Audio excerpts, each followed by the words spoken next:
Hello and welcome to the Women Creating Wealth 10K in 10 Days Challenge. We hope you will enjoy this exclusive content that we've created with you in mind. And we hope that it might help shift your own money consciousness, money stories, and your thoughts around what just might be possible for you.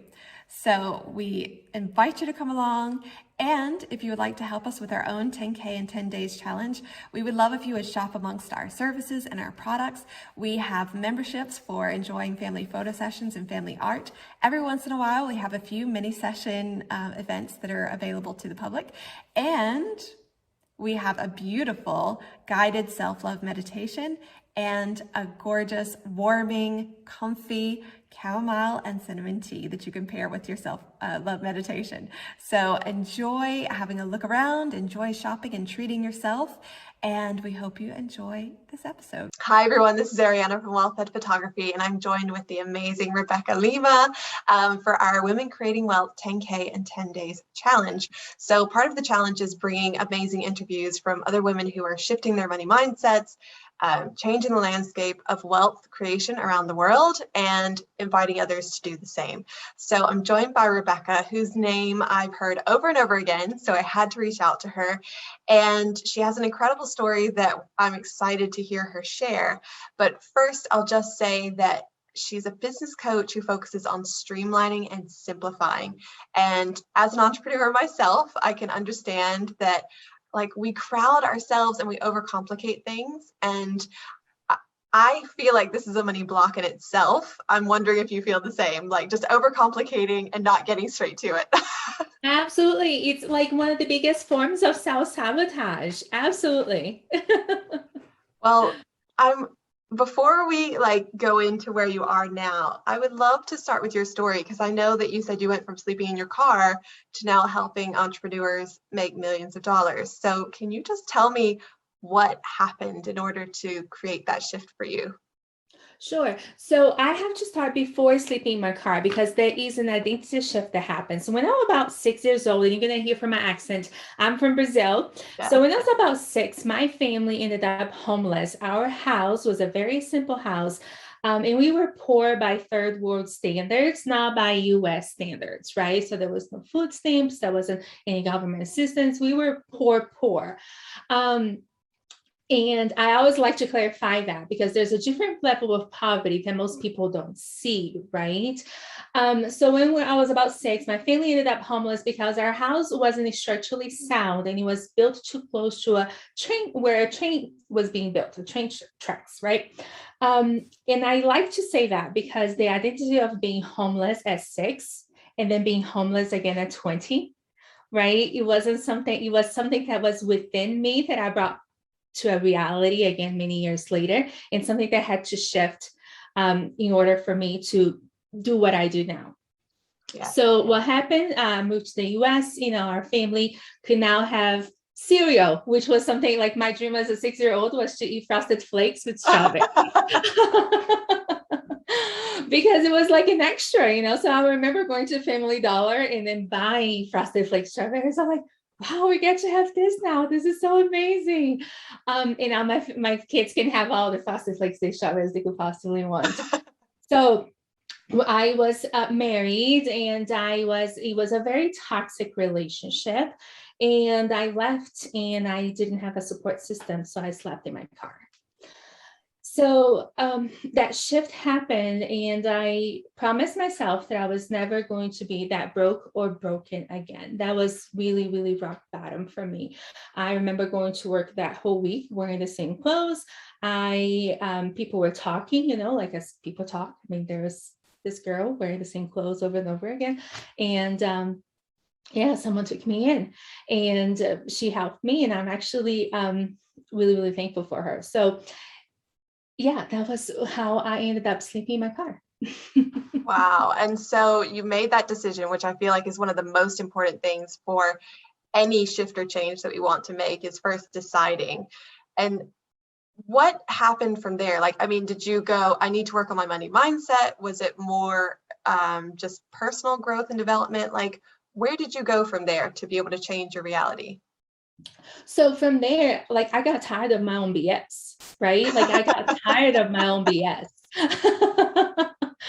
remember like that was like one of my first vision boards, and I'm really, really passionate about vision boards. I do like a vision board workshops all the time.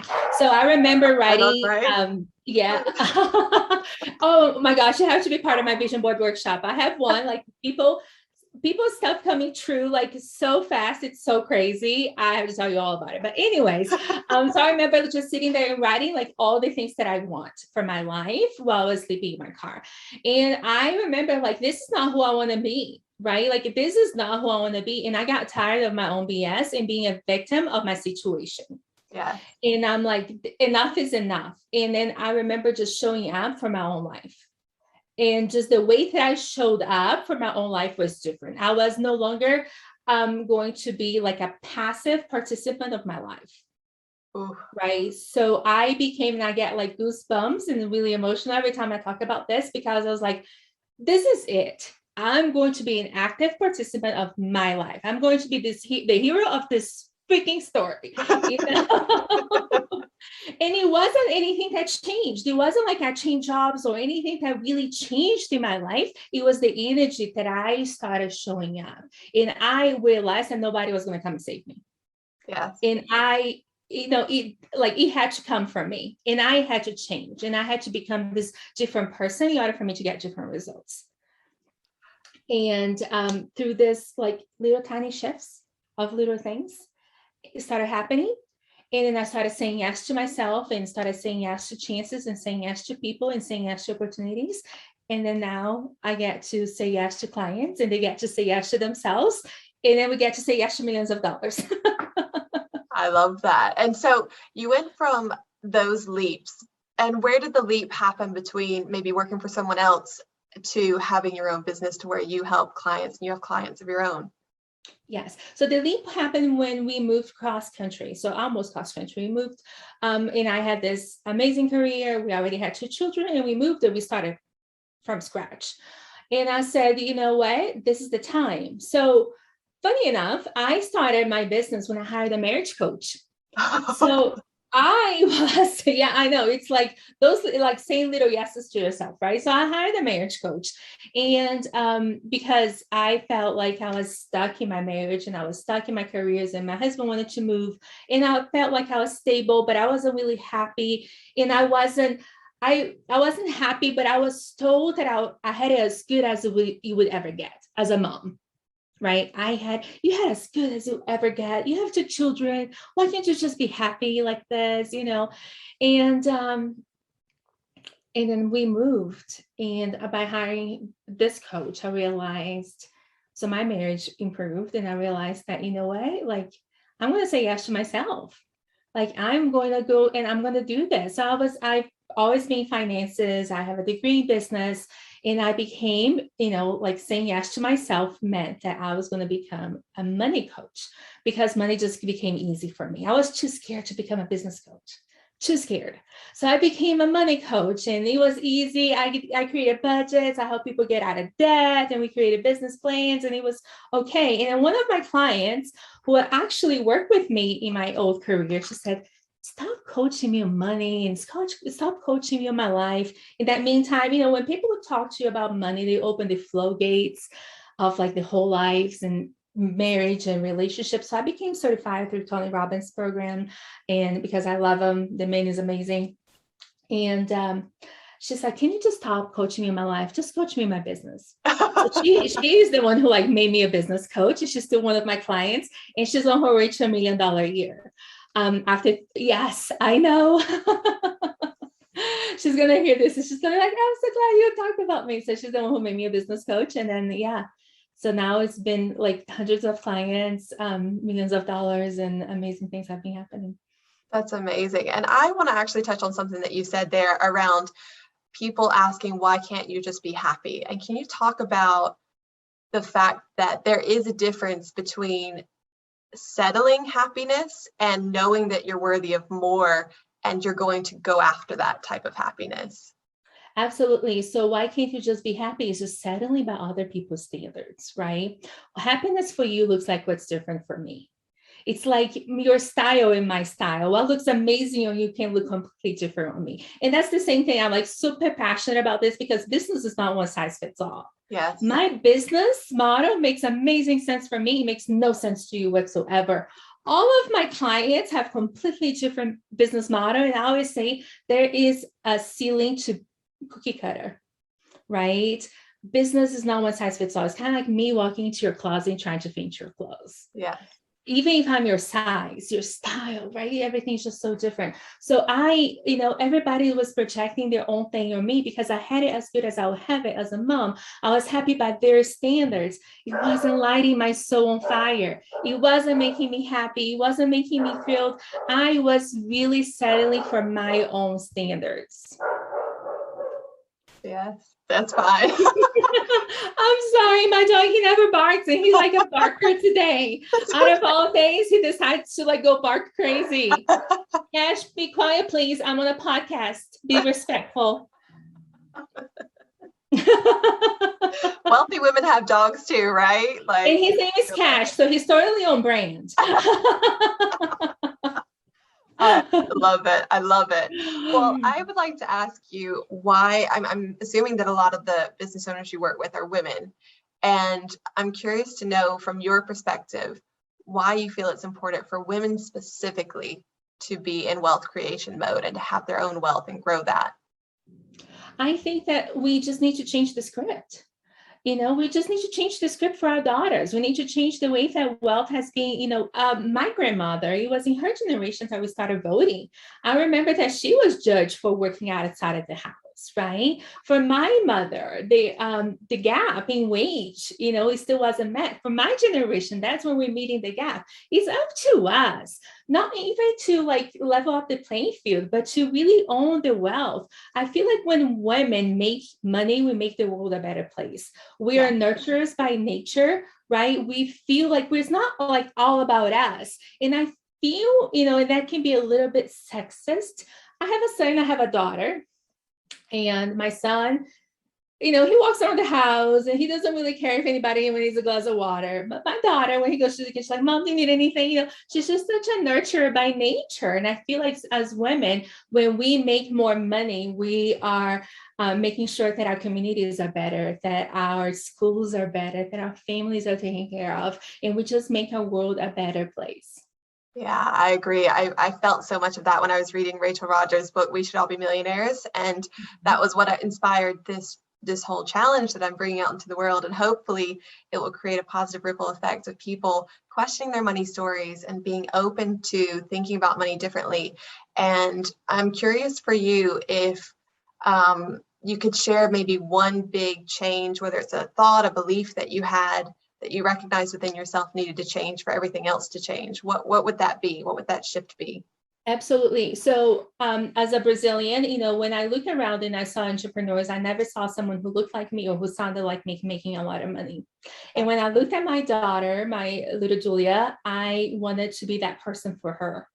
I wanted her to look around and see someone who looked or sounded like her making tons and tons of money. So she would have somebody to role model what wealth looks like for her. And someone not only to look and sound like her, but someone who's full of integrity, someone who is not really trying to just be selfishly a millionaire, right? Someone who's making the world a better place, who is a nice-millionaire, like a nice millionaire. Yes.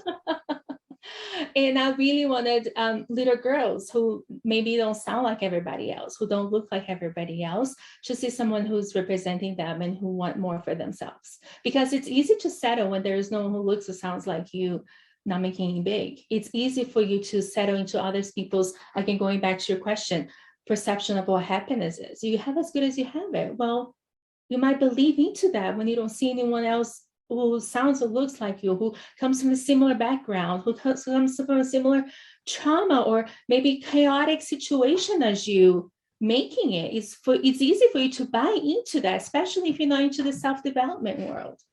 And I want to change the script. That gave me chills because I felt that. I could feel that from you. And you're coming from the States and I'm here in Ireland, but I could feel you whenever you said that. You wanted to be that model for your daughter to see. And I'm curious to know who you held as models for yourself throughout your journey. Were there other women that you looked up to as you were making your journey to where you are now? Yes, there are so many. So Shonda Rhimes, she has Yes. the book of Yes, and you go. I love that book. Someone recommended it to me when she saw me actually talking about Julia in this example that I just gave you. So that was it. I love her, Shauna Land. So amazing. Denise Dunfield Thomas. I love her, and I love everything that she stands for as far as Money Bootcamp. I've recently read Rachel Rogers, so she has definitely become, and honestly, my clients. I'm so blessed that I get to work with women from all walks of life who just inspire me every day. And I'm just so amazed and in awe by them. It makes me even emotional thinking about it. I'm just so amazed that I get to be in their lives. And I'm amazed to be that person that gets them to like push them into the spotlight and say, go shine. Yes. I love that. And I second that about Denise Duffield Thomas too, because being a part of the Money Bootcamp community is just like daily evidence that I can go and do and achieve and experience whatever I want to experience. And it's so powerful to have that in front of me every day, that evidence that I can too. And I love it. And the thing that I love most about her is how imperfect she is. Yes. Yes, I do have to say, like, her Chillpreneur aspect. And for anyone who doesn't know, she wrote a book called Chillpreneur amongst many other fabulous books. And actually, I have a book list video that's going out during this challenge too, so you can review that as well, of like my top books that I recommend. But I think, yeah, like I love her approach because she's just more relaxed. She's all about creating a business that fits your life, not a life that fits your business. And I think that's such a beautiful shift for people that are used to the 9 to 5 hustle and grind, that think they have to devote their lives to work rather than devoting their life to their life and having their work fit around that. So Yeah, such a big shift, right? And it's just having that permission to make money and make lots of it. yes. What would you say? Because whenever you were talking about being a role model for your daughter and you said something about lots and lots of money, like what would you say to people who are triggered around even hearing that one phrase or those few words put together? That money is not a bad word. Here's the thing. I was hungry as a little child, right? I can't feed hungry children with empty pockets. And that's what I have to say. You can't be good. You can't do amazing things with empty pockets. In order for you to have a bigger impact, you have to have the resources to back you up. Even Mother Teresa, and I know that there's a lot of controversies around what she's did, but she has done a lot of good. But she even used money. She even used donors, right? There's a story that there's a lot of these donors and they all wrote checks. And then she looked at the checks, she's like, not enough. I'm going to go out and I'm going to come back and you write some more checks because I can't feed hungry children with this amount of money. So she even knew. Yes. Right? Like when you go to orphanages, there is power to money, and the money has already been in bad hands. Let's put money in good hands and let's see what amazing things we can do with it. Absolutely. And I remember years ago hearing someone say, well, around the whole idea that money, like bad people have money, or like it's all in the hands of bad people. And it's like, no, there are good and bad people with all different levels of wealth everywhere you go. So be a great person with wealth. Exactly. And you know what? It's just human nature for us to focus on bad things. It's human nature's and unfortunately it is, right? That's what bad news sell. That's why we're like so tuned in, is the shock factor. So the people who like wake up and make it to their home safely at night, they don't make the news. The car crashes, the people who die, those are the ones who make the news. Unfortunately, that's what happens. So the people who are millionaires or who are doing amazing things don't make the news. The ones who are embezzling money and going to jail, those are the people making the news. So it's not always true. It's just a matter of perspective. It's because that sells, right? Yes, absolutely. And I'm wondering, actually, we'll take it back to your business and how you're able to help entrepreneurs. What do you see are the biggest areas of resistance to people simplifying and making their lives easier so that they can make more money? It's permission. Permission is the one thing, right? Can I make it so simple? It's letting go in the identity shift. Remember, as a 6-year-old, I identified myself as someone who was homeless. And then I recreated in a very subconsciously kind of weigh that reality for myself at 21 without even realizing that I was creating that for myself.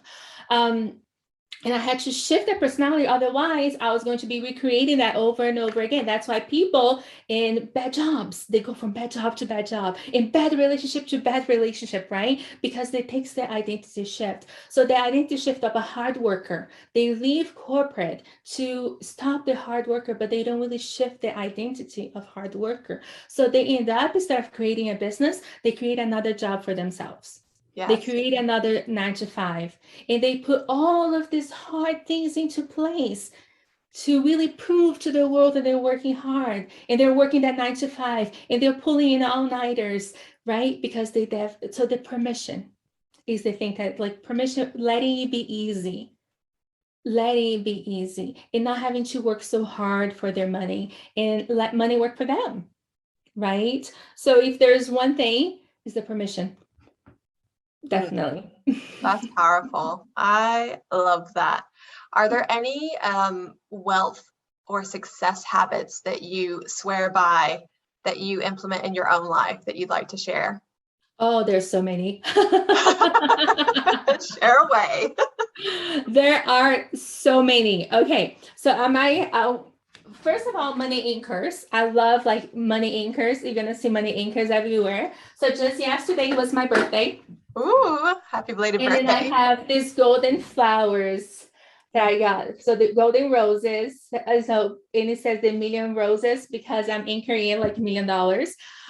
There's mouse pads with dollar signs like everywhere around my house. Like my dog's name is Cash, right? Like they're everywhere in my house. There's like all dollars. Like I'm wearing a shirt that says millionaire in the making. There's all around. So I love everywhere you look around my house. My children have like fidget spinners. They're like dollar signs. Love money anchors. Power habits, right? I have a power hour that I have like all the steps that I do in 1 hour a day that really keeps my business moving. So having like those, what are your money making activities? And that can look different for a lot of people. I coach my clients in a series of one that it's like, okay, 60 minutes, here's what you can do. Because a lot of people, they grab your strategy today and somebody else's strategy tomorrow and another strategy tomorrow. And really a strategy, it takes 90 days for you to see results in business. There's a 90-day business cycle, right? The day that you plant your seed, it's not the day that you're going to be like drinking the pina coladas from the fruit, Yes. So I do think that the power hour, and a lot of people are stuck in procrastinating learning. They think that by learning, they're actually doing. Learning and doing are two different things. Yeah. And here's a shortcut to business. If you're doing things that don't involve other people and getting in front of other people, you're wasting your time because there's a person behind that wallet. Yeah. And you need to be in front of that person. And whatever you're doing, you're messing up with Canva, upgrading your website for like the 10th time this week, upgrading whatever it is that you're doing that doesn't involve other people, it's all, depending on the perspective, a matter of procrastination. You need to be talking to people, getting in front of people, networking. And I don't like that word networking because I feel like it's all just making friends, right? Like it's just making friends, like hanging out with amazing people. So just getting in front of those people, and those are all like wealth building habits. And touching your money, seeing your money every day, sending those dang invoices. Stop sending those invoices, just send them out. Yes, absolutely. Yeah. And one tip that I want to like give that has been absolutely life-changing for me, doing more of what's not working is not going to make it work.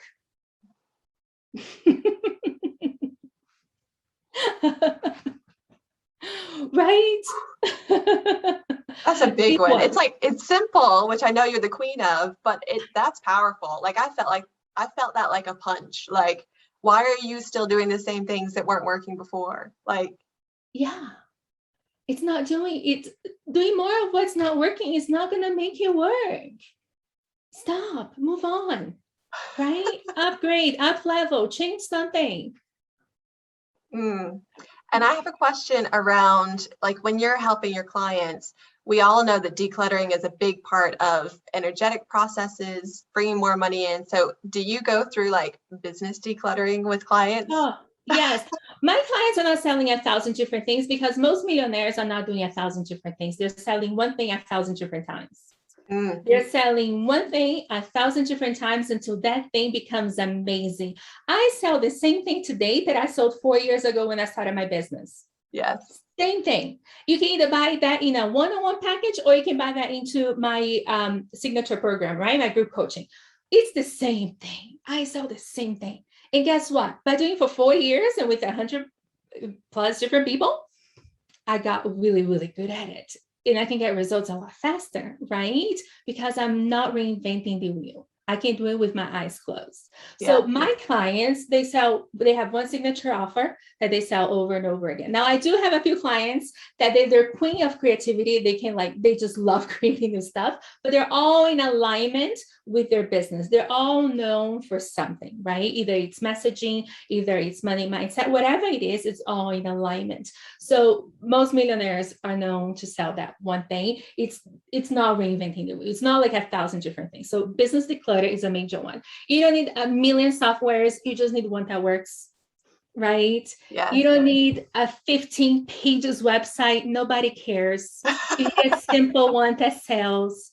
Nobody's going to go through your million pages of your sales page. Everybody just needs like, explain to me what you're selling. Give me a pay now button. That's all you need, right?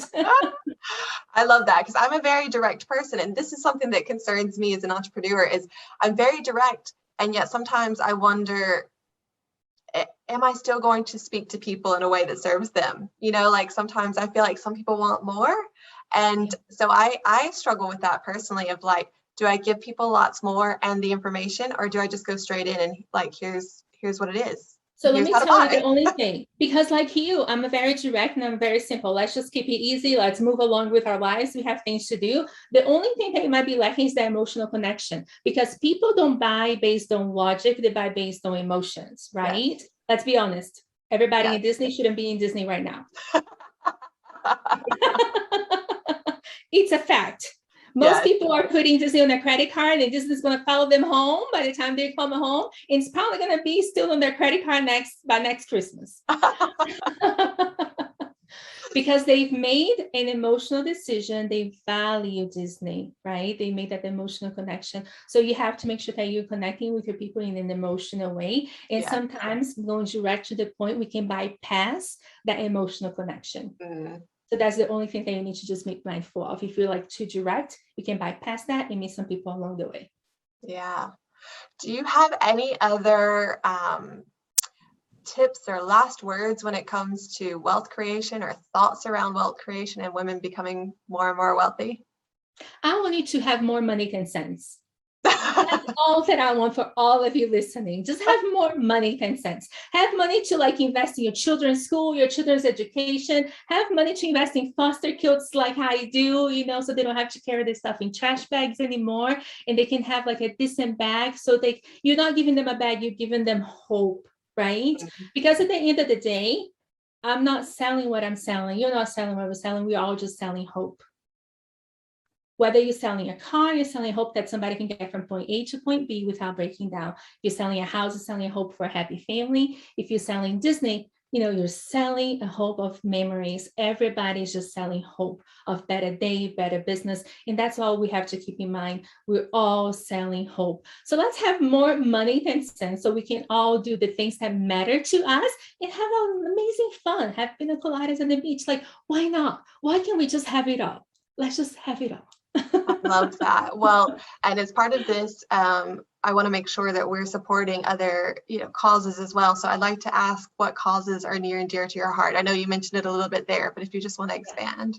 So I love giving book bags to children in foster care. So if you can get with your local foster care, I know there's some hoops to jump through. I have a couple that I can connect you with.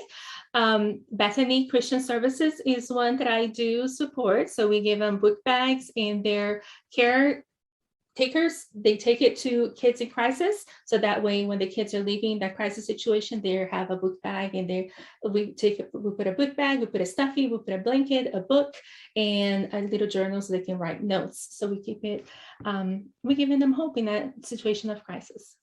I love that. Well, Rebecca, where can people get in touch with you if they'd like to connect with you further? Sure. So come get in touch with me with my website. So it's Rebeca Lima. It's Rebeca with one C. So it's RABECA, Lima.coach. Or you can come hang out in my Facebook group, and it's a free Facebook group. I'm there almost daily because sometimes I'm lazy. I like to half-ass my business. And I say this all the time, like I half-ass my business all the way to six and multi-six figures. I love it. The name of that Facebook group is Strategies, Money, and Mindset. Okay, I love that. And I will actually link that in with the episode too. And thank you so much for your time. Thank you for sharing your energy. And thank you for just being so real when it comes to money and how entrepreneurs can change their lives through changing their feelings around money, honestly, and the mindset. Thank you.